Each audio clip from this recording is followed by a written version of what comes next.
7% of people leave line managers, not organizations. So we're also looking at how do we change baby boomers and the others who believe status to allow the talent that we need to stay and thrive.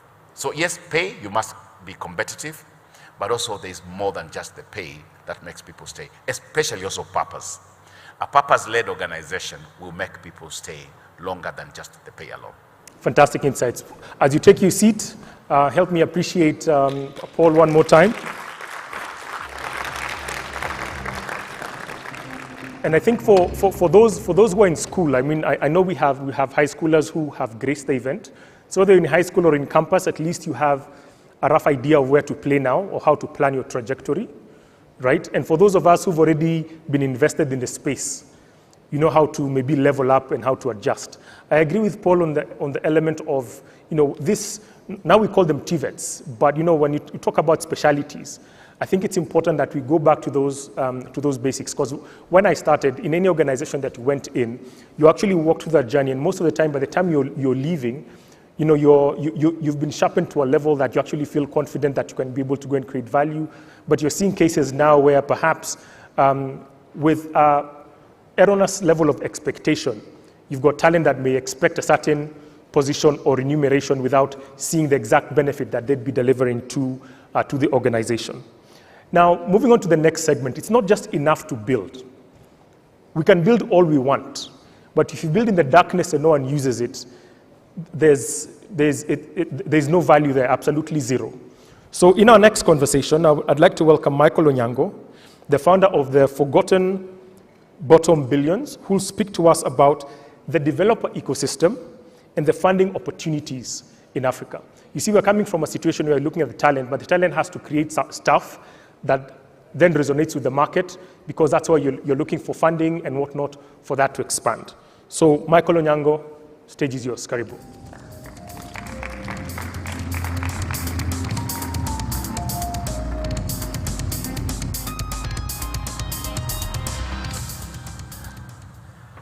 Good morning.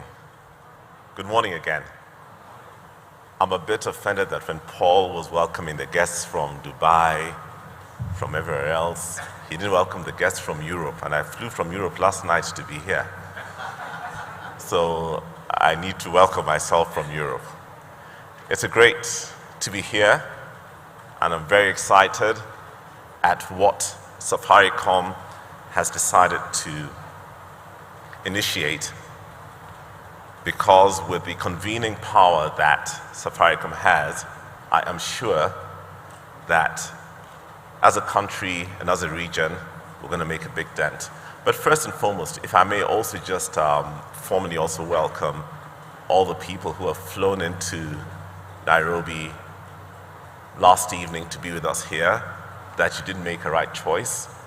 And for you, if this is your first time in Kenya or your first time in Nairobi, let me just give you a few tidbits here and there. So Nairobi is the only capital city in the whole world that has the highest number of migratory birds passing through at any time of the year. I'm sure many of you may have not have known that. So yes. And for those of you who do not know a bit more about this country, the only country again in the whole world that has got 7 ecological zones. That is from the desert all the way up to snow. So great place to be in. Really excited to be here because in as much as I've spoken about the geographical and the interesting tidbits about this country, let me speak a little bit about our talent as Kenyans. As you know, AWS is here, Google is here, Microsoft is here, StanChart is here, and I could possibly go on and on. Visa Innovation is here, and lots of other people are also here. Oracle. Anybody who's anybody in the tech sector is actually here, has a presence in Kenya, and there's a reason why everybody has a presence here. The reason is actually those of you who are seated in this room, and I always want to make it clear to people, to Kenyans who may not understand just who we are and who you are. This is the country that has the best human talent and resource on this continent. And that is a fact. I don't say it because I'm Kenyan.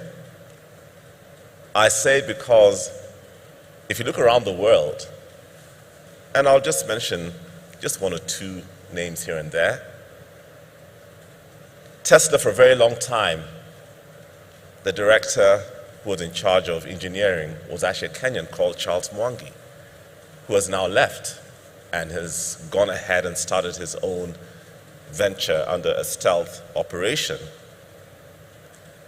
And I could possibly go on and on and on and on and on and speak about other Kenyans who have similar capacity.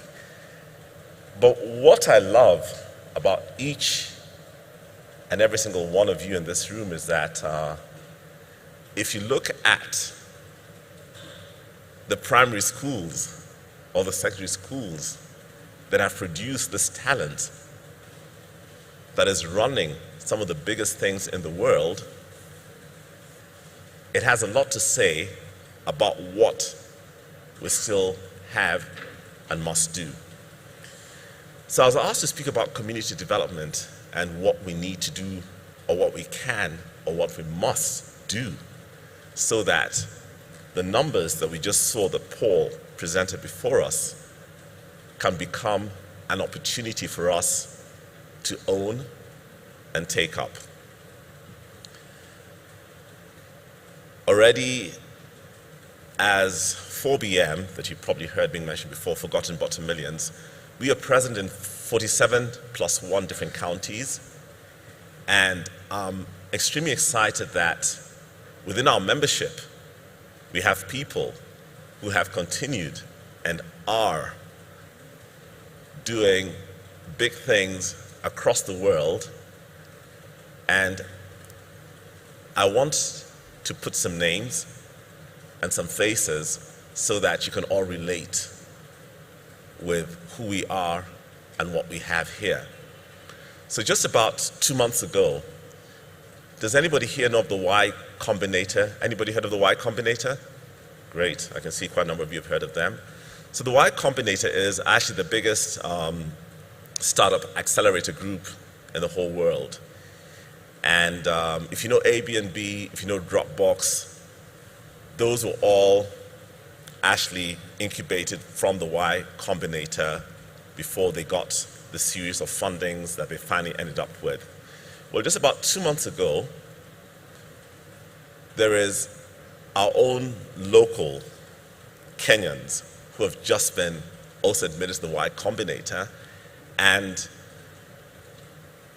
one of them, the high school, the primary school that he went to is a primary school called, if I can recall rightly, it's a primary school somewhere in deep South Nyanza that nobody has heard of.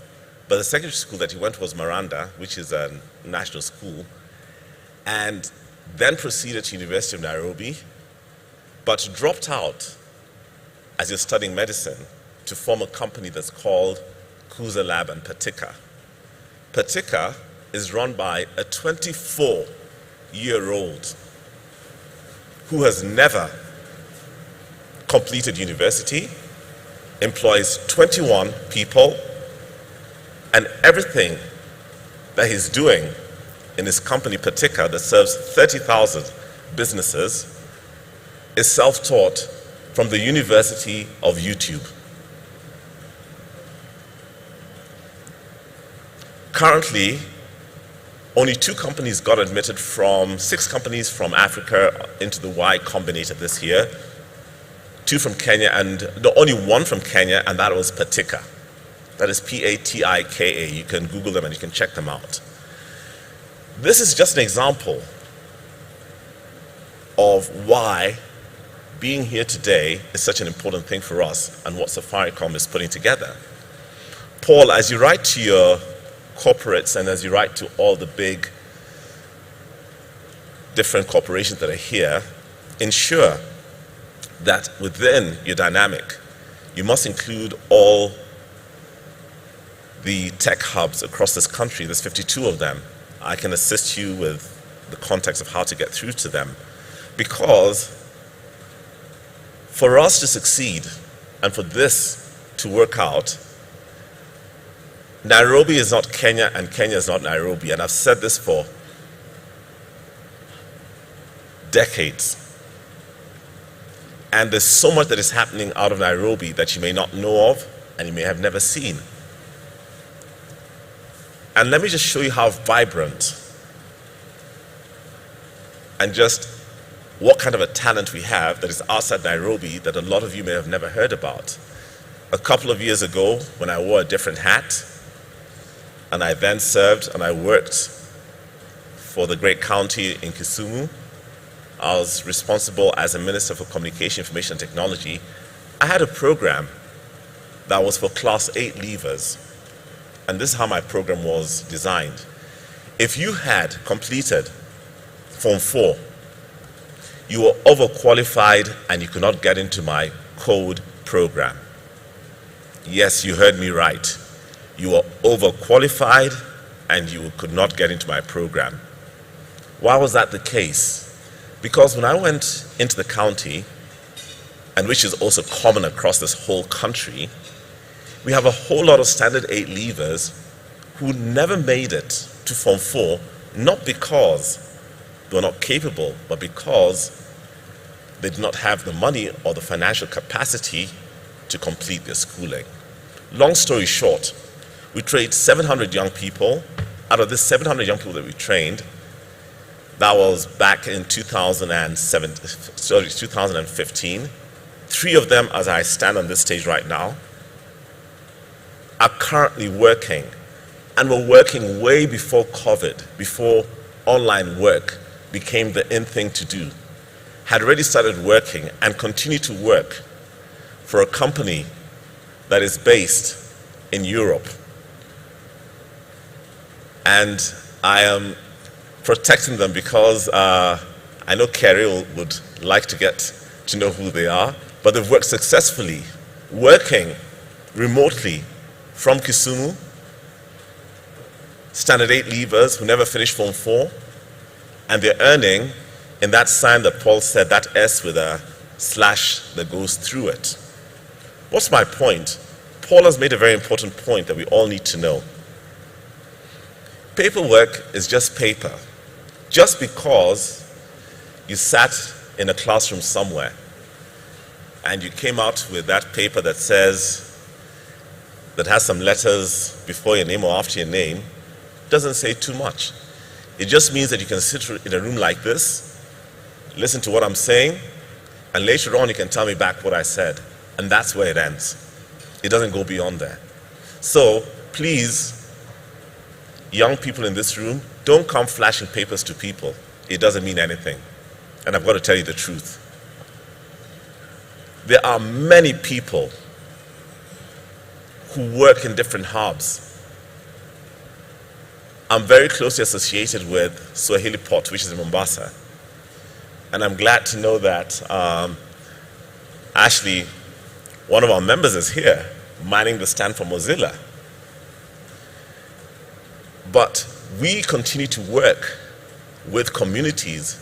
Oracle, for a very long time, has continued to work with us in Mombasa in terms of training and ensuring that people have the right skills. Note, not the papers, the right skills that can enable you to be able to actually work. We do understand, of course, that there are some challenges. And earlier on, I was speaking to Paul, and one of the things that I would be asking for from Safaricom within this whole equation is that, can there be a way in which the hubs, especially those that are not in Nairobi, can get affordable internet connectivity? Note, I didn't say free. I said affordable internet connectivity, so that we can be able to develop communities within that level and not everybody having to migrate into Nairobi. Because the result of this will therefore mean that the numbers that we want to build up, we can build up.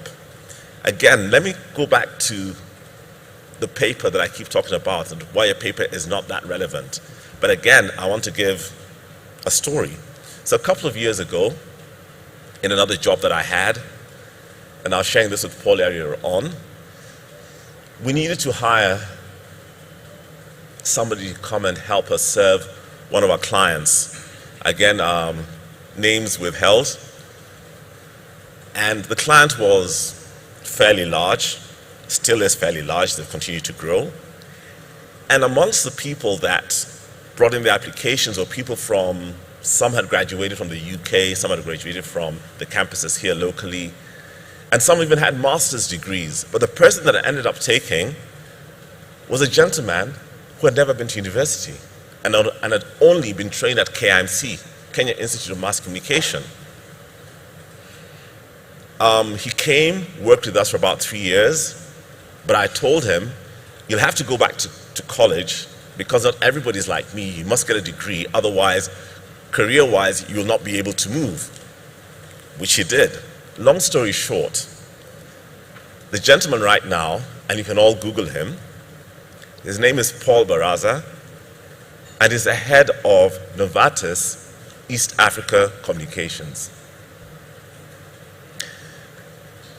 I could not emphasize more that it is the skills and the soft skills that you pick up that are most important and that will get you going forward. Things are changing rapidly and quickly. I am extremely excited about our population numbers. I'm extremely excited about the number of young people they are. I'm extremely excited about all the problems that we have, because that simply means opportunity, opportunity, opportunity, opportunity. Young people with access to the internet, with access to the right mentees, with access to the right communities, it is possible to actually stay where you are and develop the right skill sets that will continue to drive a lot of these huge corporations that are now setting foot and setting place here. But let me also be honest and very selfish. I want to see more partakers coming up.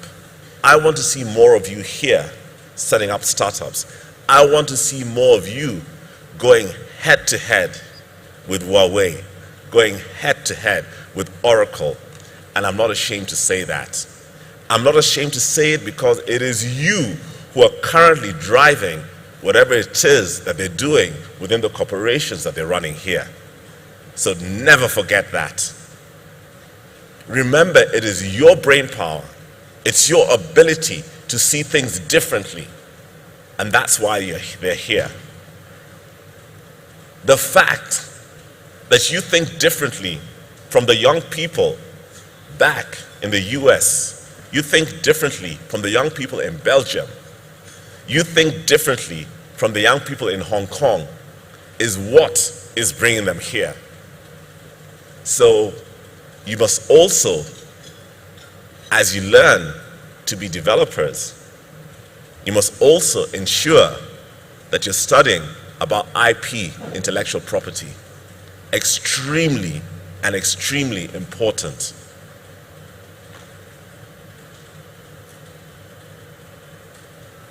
Every single Thursday, as 4BM, we have something called Knowledge Thursdays, where we ensure that our young people are taught for free the skills that they need so that the next Oracles, the next Huaweis, the next Safaricoms must be indigenous businesses that are owned and driven by us. This is our time. This is your time as a continent. And there is no way things will ever be the same.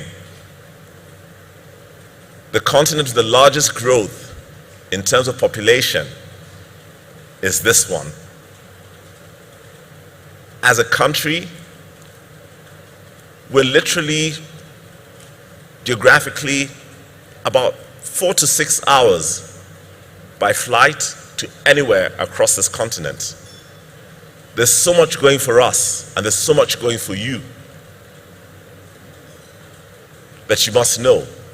In terms of funding, which I want to touch slightly on, funding will never be a problem, and funding will never be something to worry about. There's enough capital around the world that people are looking for where to invest their money. Many of you may know or may not know that in Europe, if you put your money in a bank, you actually pay them to keep your money for you. Your investment is actually zero. You're actually losing out. So people are looking for investments where they can actually put in their money and get better returns from. So back to the community developers. Young people do not work alone. You got to work with each other. When you work with each other, we become stronger, bigger, and better. There's many hubs, like I've said, that are around the country, and I want to encourage you all. I know, for example, in Eldoret, there's Eldo Hub that exists there. I know that up in Western Kenya, there is Lake Hub that also exists on the other side. I know down at the coast, there is Swahili Port Hub that also exists. But there's many, many more from those that I've just mentioned. Is it important to learn how to become a developer? Yes, it is. It is so important because it's now going to become second nature. And all this time that we've been speaking here, we've not even spoken about the metaverse. And I'm not here to explain terminologies to you because those are the things that you can get from Google. But I'm here to let you know what you must do so that when we go into spaces like the metaverse, we actually have ownership of the things that are there. So I'm going to encourage everybody here, you must go and study the basics of what NFTs are, the basics of what blockchain is, know it, own it, and at any time when you're negotiating with the various talent seekers who are here, I ask and advise, do not rush to sign anything. Do not rush. I have to look after you. This is my home. You're my people. You're the ones that I know.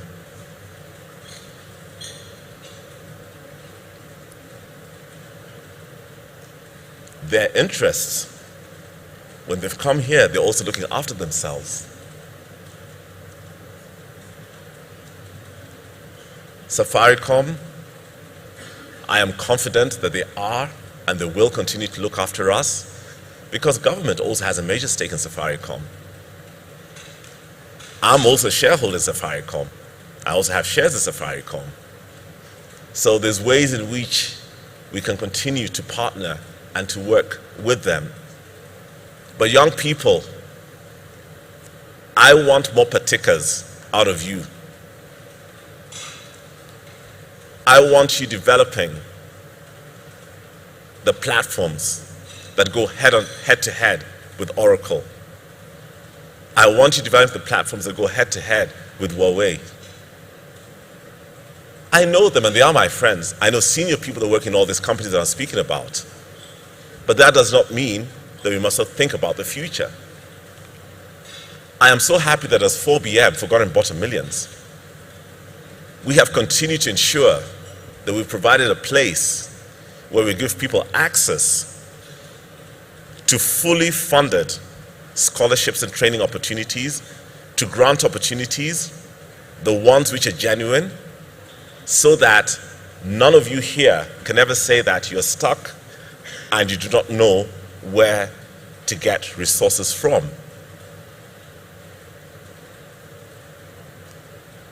I am looking forward in the next couple of months, in about 6 months or so, that we shall and will be able, together with what Safaricom has started as the Safaricom Engineering Summit, to exceed the 500 that Paul is looking for. And Paul, a secret, to help you get your 500, let's move out of Nairobi. Let us go into the counties. I am glad that in a couple of days' time, we're going to elections. Young people, you must vote, you must vote, you must vote. If you don't vote, you must shut up, you must shut up, you must shut up for another 5 years. Because who you vote for will determine what happens in terms of infrastructure, digital infrastructure, in terms of having access to different setups where companies like Safaricom can come and engage with the local county governments that you put into place. But it can only happen if you also do your part. A bit of history about who you are also. The first engineer was actually an Egyptian. If I recall rightly, I think that was 23 BC, if I remember rightly.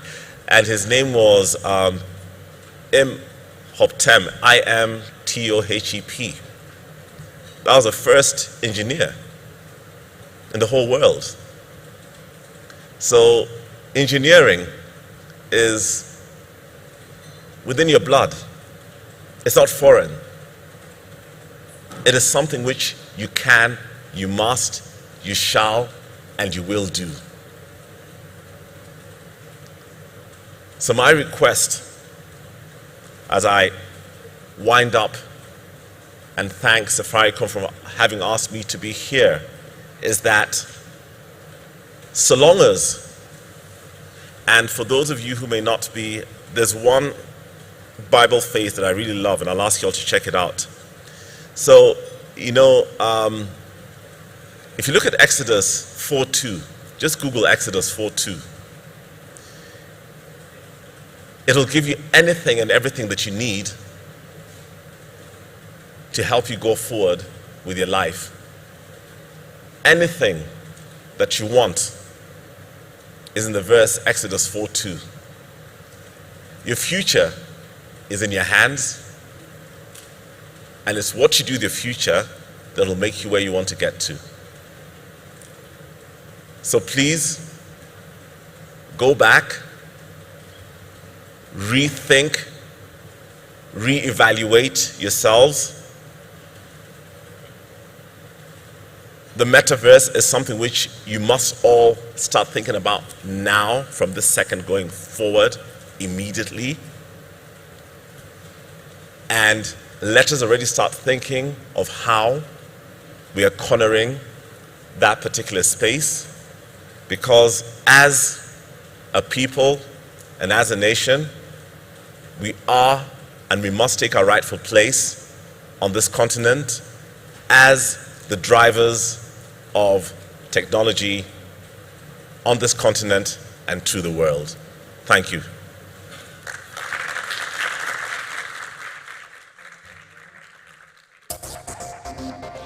I love what you said about Nairobi should not, rather is not, and should not be the nucleus that we focus on, because there are a lot of people who are innovating in the shadows, and they're not in the shadows because they want to be there. It's just because, you know, that is their circumstance. But maybe a question before you take a seat. And you've spoken passionately about the self-taughts, while Paul spoke about from the 750, when the rubber meets the road, he's speaking about looking at only 10% in terms of people who are actually skilled. What's your opinion on how do we bridge that gap to make sure that, you know, there are no nefarious actors wanting to bring in some funny bills that were defeated the other day, like a hydra, we believe it may rear its ugly head. But how do we avoid that situation, but at the same time bring inclusivity into the community so that we don't have people saying, I've got the papers, you don't, so I'm better than you. Yet we're saying we also feel that there's a shortage in terms of skills and talent. Thank you very much for that question. And let me give some context to why. So our education system was set up by the British, and our current education system is a system of elimination. Because there's not enough places in secondary school, at primary school, the bar is raised so that only X number of people that can pass can go on. And that continues. When we get to secondary school, again, there's only so many university places. So we cut off people, not because they're dumb, but because of the amount of space that we have.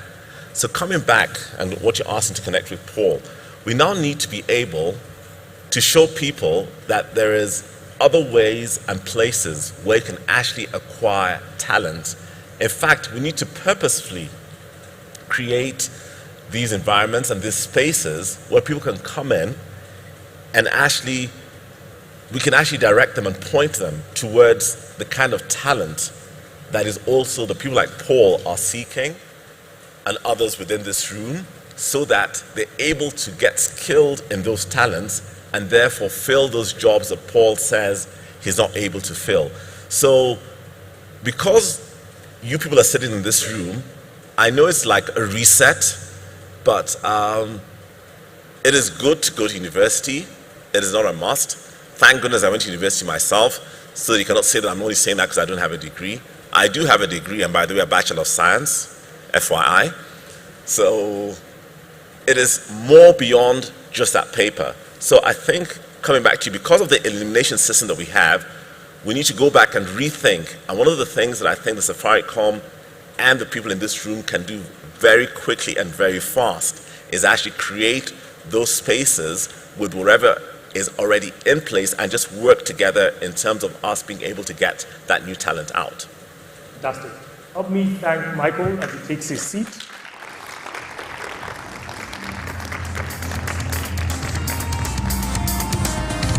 I see a few yawns in the room. We're due for a sugar break soon. But speaking into spaces, and like Michael has said, we're unfortunately being driven by systems of elimination, right? And one of the things community must do as a priority is make sure that you're inclusive. How many of you know what happened in this past week from NASA? Any idea what happened? What we've gotten from NASA in the past week? Like, we've gotten